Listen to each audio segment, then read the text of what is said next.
तो इस न्यूमेरिकल में हम लोग देखते हैं कि एस्टिमेशन ऑफ सल्फर कैलकुलेट करना है, जहाँ पे लिखा हुआ है कि 0.468 gram of an organic compound gives 0.66 gram of barium sulphate. तो यहाँ पर अगर हम लोग बेरियम सल्फेट का अगर मोलर मास कैलकुलेट करें तो बेरियम का मास कितना होता है 137, सल्फर का 32 और ऑक्सीजन का 16 × 4।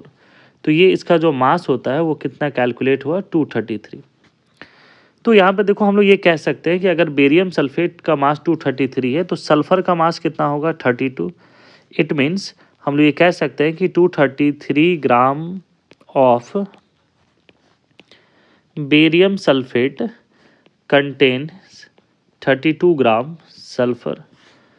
तो यहाँ से हम लोग सल्फर के बारे में कैलकुलेट कर सकते हैं कि 1 ग्राम ऑफ बेरियम सल्फेट में कितना ग्राम सल्फर होगा। तो 32/233 ग्राम सल्फर होगा। और यहाँ पर इसका मास गिवन है दैट इज 0.668 ग्राम। तो यहाँ से अगर कैलकुलेट करें तो 32/233 इंटू 0.668 ग्राम सल्फर होगा। और जिनका कैलकुलेशन करने के बाद यहाँ पर सल्फर का जो मास होता है वो कैलकुलेट हम लोग यहाँ पर कर सकते हैं। अब ये टोटल मास यहाँ पर सल्फर का हो गया। अब अगर हम परसेंटेज ऑफ सल्फर कैलकुलेट करें तो क्या हो जाएगा weight of sulphur by weight of organic compound into क्या हो जाएगा 100।